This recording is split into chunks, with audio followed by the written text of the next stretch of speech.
House of the Dragging On, Episode 9. And after Episode 8, it has to be all uphill from here. For those of you who spent as much time looking at your phone as the cast spends looking at each other instead of talking, here's a recap. Alicent and Rhaenyra did what entitled women do best, making empty gestures, hoping for an initiative. But it was all rendered as pointless as a breastplate because a certain king of Hollywood decided that sudden tiny miscommunications is a recipe for nuance. Let's go.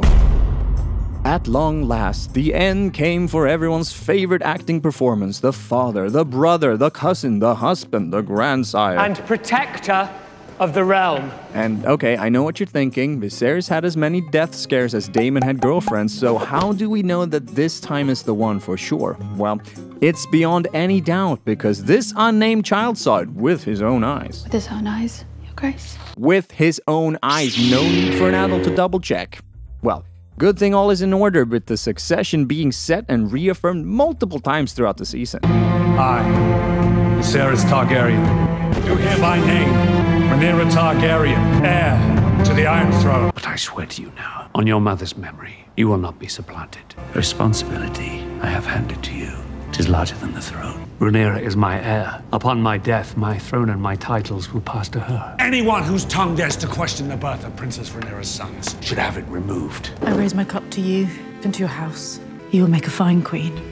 But if it weren't for the immortal words of a demented old man dying under the influence of painkillers. You are the one. You must do this. He told me he wished for Aegon to be king. His last words to me, and I was the only one to hear it. It is the truth.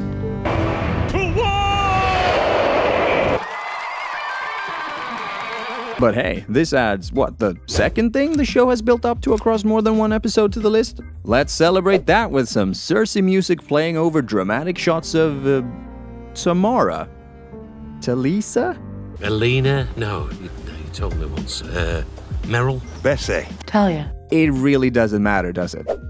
Cut to the small council chamber where... Stones, gentlemen, please. Thank you. And well, it turns out apparently that not only Otto, but also this guy, and Hugh of the Vale of House Lannister have been plotting to put Aegon on the throne the whole time, which conveniently coincides with Alicent's last-minute misunderstanding coinkydink.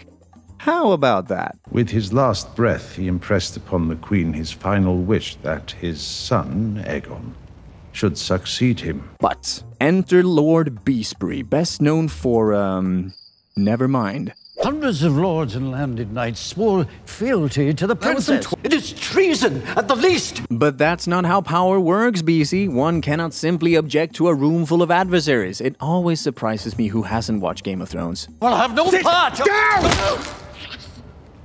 Ah, yes, another psychotic accident. Just what this story needs. Wouldn't want to spoil the show by having consequences come out of active choices or anything. Oh, and don't forget to check his pulse. It's right there on his... arm.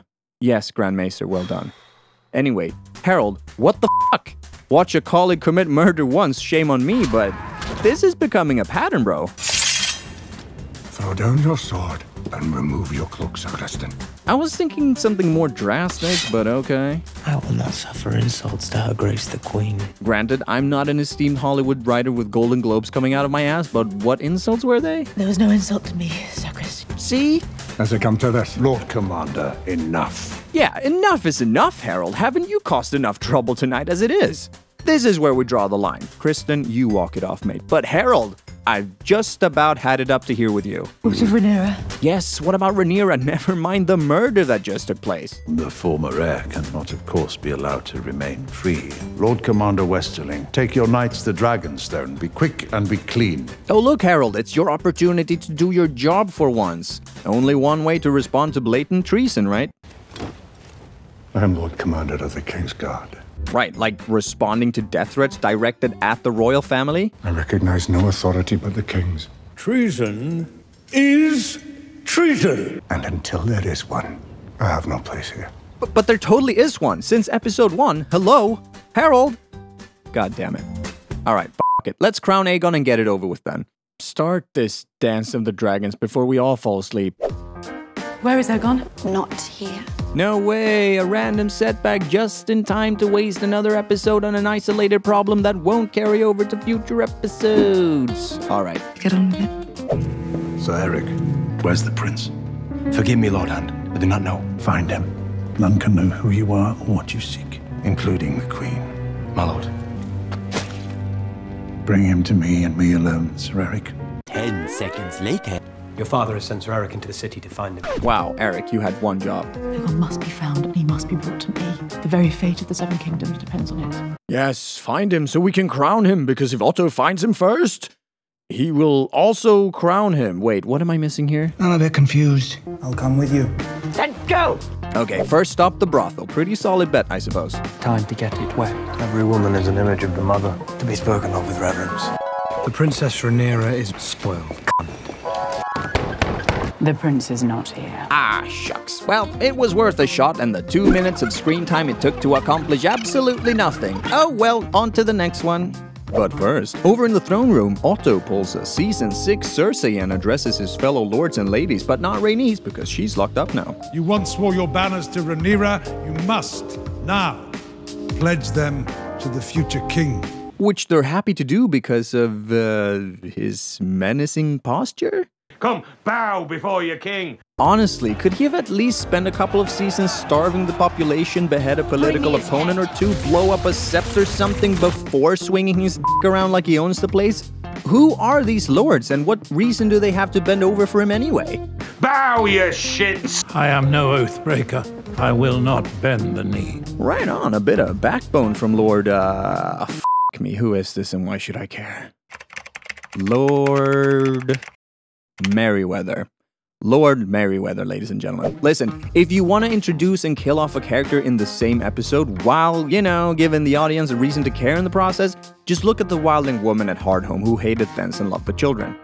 I hate Thens and loves the little children. She became an instant hit with the fans because she filled a narrative function, as well as, and I know this is a bit above your pay grade there, Ryan, but hear me out, having some f***ing personality.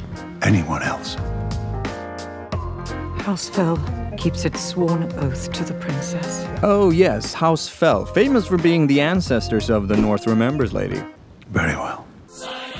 You are accused of treason and anti-Soviet behavior and sentenced you to be shot. Oh, and over in the back alley fighting pits of KL, things are heating up as children are made to fight for entertainment.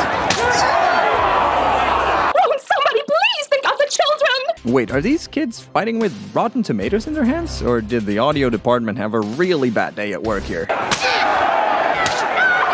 If only there was a strong independent hero as to end this foul practice once and for all. Oh well. Aegon, one of many I'd wager. Okay, now this may just be the first bit of substantial world building so far in this show. Jesus Christ, Ryan. Took you all of 9 episodes, you mug. Keep it up, though. It's great. But nothing good without everything else bad. I can take you to Prince Haugen. 7 hells, Eric. The whole town knows you're looking for the prince. How did you even... Anyway. Now, this girl, whose name is Jane, by the way. Yeah, I found that in the subtitles. Okay, so Jane here is sent by someone under the alias The White Worm. And if that doesn't convey authority, I don't know what does. And that's apparently enough to convince the Kingsguard to set up a meeting with the Hand of the King. I think he will wish to hear what the White Worm can tell him. And back in the streets, we get the first hint at another player entering the Game of Thrones through the most heavy-handed exposition I've seen on TV maybe ever. Let's check it out. He could be in the hands of mercenaries, on a ship to Yiti. He could be dead. Let us hope for your mother's sake that is not the case. It is I, the younger brother, who studies history and philosophy. It is I who trains with the sword, who rides the largest dragon in the world. It is I who should be... I know you're trying, Ryan, but next season, could you make it feel like the characters are talking to each other and not at the viewer, please and thank you? I'm next in line to the throne.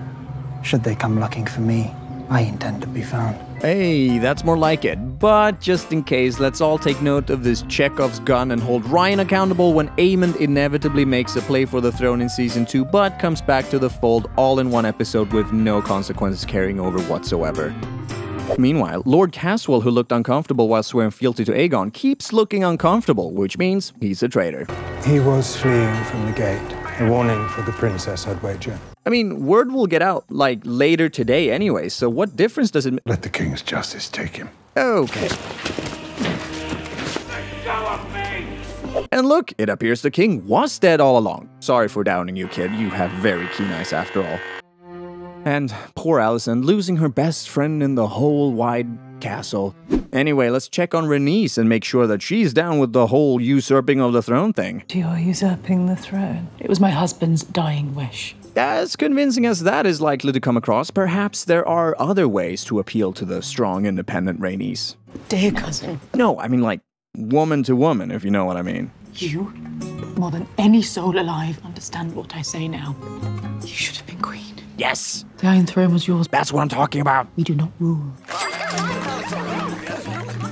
But we may guide the men that do. Away from violence, instead toward peace. And yet you toil still in service to men. You desire not to be free, but to make a window in the wall of your prison. It's funny because with better overall context, this might actually be good dialogue instead of overplayed pretentious theater. Ryan, who do you think your audience is? Retired old ladies and their blue-haired granddaughters? Could it be that you actually applied to be the showrunner of Bridgerton and accidentally got accepted at HBO instead? Have you never imagined yourself on the Iron Throne?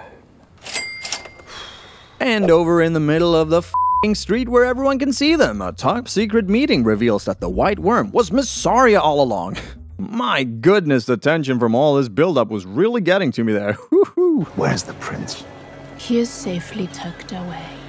Women, am I right? Otto, I know you've been single for a while, so I'll spell it out for you. You see, in the modern dating economy, the man has to guess and guess and guess what she wants until he gets it right.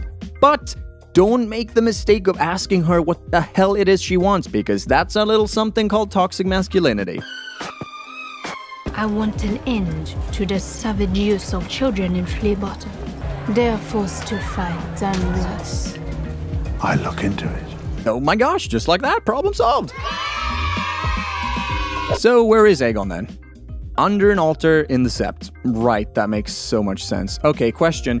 How did Mysaria have time to find out about Viserys dying and kidnap Aegon before anyone could blink? You flee while all the men die, seeking Aegon. Oh, okay, so now the show is trying to tell me that Aegon never wanted to be king all of a sudden? Well, this would be the first we're hearing about that. But okay, so what, the plan was to hire Mysaria to hide him under an altar? Or did she promise him passage on a boat full of oranges to live out his days happily ever after with or without a psychotic Prince Charming by his side, but then drug him and stuff him under a table to sell him back onto the throne? Regardless, here's the psychotic Prince Charming to fight his fellow Kingsguard over whether to bring Aegon to Alicent or Otto. Crowned or be crowned, which is it gonna be? Still unclear what the difference is. All I know is the fate of the Seven Kingdoms depends on it somehow, because it is known? It is known. It is known. I have no wish to rule, no taste for duty, I'm not suited. The Queen awaits. Well played. The charming contests, the prize a pouch of silver. What? It is known. No king has ever lived that hasn't had to forfeit the lives of a few to protect the many. Oh, okay, that's what it's all about, whether Rhaenyra and her family should live or not. Now I get it. But wait, so what does it matter who gets to Aegon first then? Will he just do whatever the first person tells him to? What's to say Aegon would kill his sister if Otto had gotten to him first? And what's to say he won't now that... Shut up! Shut up! And over in Alicent's chamber, Larys shows up right on cue to divulge how Aegon was kidnapped, but not in time to prevent it. I have found out something you should know. There is a web of spies at work in the Red Keep. One of the little spiders is your lady-in-waiting. Talia. No one cares. There are more like her. Get to the point, please. It must be taken out at the head. Oh no, not my favorite character. Oh, somebody please, they got the children! I assume this task falls within your expertise. If you wish it, it will be done. And all you want in return is... Ew. Anyway, can't wait to see that intrigue unfold. Oh, well then. Then it's time for Eric, who... I'm Eric, Your Grace. Eric, who's decided he'll be supporting Team Black after all. With me, Princess. A lot of people sure know about these secret passages through the Red Keep, but that's a safety hazard for another day. The Blackwater's this way. Wait, what the hell? Okay, I'm gonna have to be that guy again. How long did it take them to go from here to not even reaching the Blackwater yet? If I remember right, and I do, Game of Thrones is my life, guys, don't judge me, stop it. It only took Lancel a matter of minutes to run back and forth between the Battle of Blackwater and the castle. And according to my calculations, it's already taking Rhaenys and Eric, what, 9 hours? Honestly, Ryan, what the f***? I won't leave, Melees. If I could get to the dragon pit, then... No. Dude, you could have said something 9 hours ago. You won't get past the gates. You must make for the riverfront and find a ship before they know you've gone. Yeah, with your track record of keeping your business secret, Eric, it wouldn't surprise me if the whole town knows by now. Oh, whoops, and just like that, Eric lets go of Rhaenys. Guess they're separated now. Not much a big, strong Kingsguard can do about that. Alright, looks like somebody's getting ready for his big day, and this is surely Alicent's moment to influence Aegon once and for all to secure the fate of the Seven Kingdoms. Your grandfather, the Hand, will try to impress on you that Rhaenyra Your sister. should be put to the sword. You must reject this counsel. So what you're saying is Otto will, despite not getting to Aegon first, still have his chance at influencing him, rendering half the episode another colossal waste of time. And white worms. For all her faults, she is your sister. You're your father's daughter. Do you love me? Valid question. You imbecile. Invalidating answer. Cool, great talk. Wait, is that Rhaenys already at the dragon pit all the way across town all of a sudden? F it, I give up. Our beloved king is dead. He whispered his final wish that his firstborn son, Aegon, should succeed him. Yes, bow you shits. Problem is that Aegon... Don't want it. Have you thought about that, Otto? Be a shame if he went on to humiliate Team Greens on stage, or worse, hand the kingdom to his sister in front of the whole city. May the warrior give him courage. Well, you got to the dragon pit, Rhaenys. It's just a shame you won't get past the gates. You won't get past the gates. Oh, hey, where are you going? You're not getting past those gates. Rhaenys! Let the Seven bear witness. Aegon Targaryen is the true heir to the Iron Throne. Okay, but why is Kristen doing this announcement? Does he hold sway to the public or something? Shut up! Shut up! Shut up! Aegon the King! And just like that, Aegon's entire previous character development dies. With thunderous applause. He basically goes from I don't want it to Oh, I just can't wait to be king. Real effing quick, and I just can't wait to see him go back and forth on all this in Season 2, creating pointless drama within Team Green. It'll be great, you guys.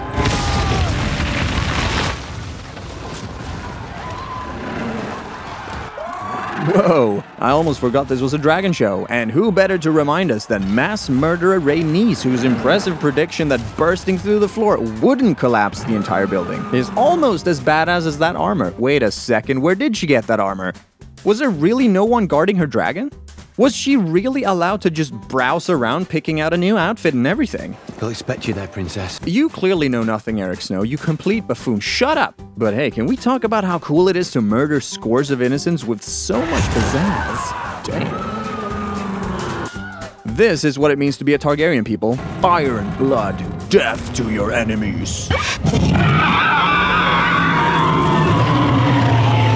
Or death to innocents and not your enemies? Ryan? Ryan, you mean to tell me? God damn it. See you next week.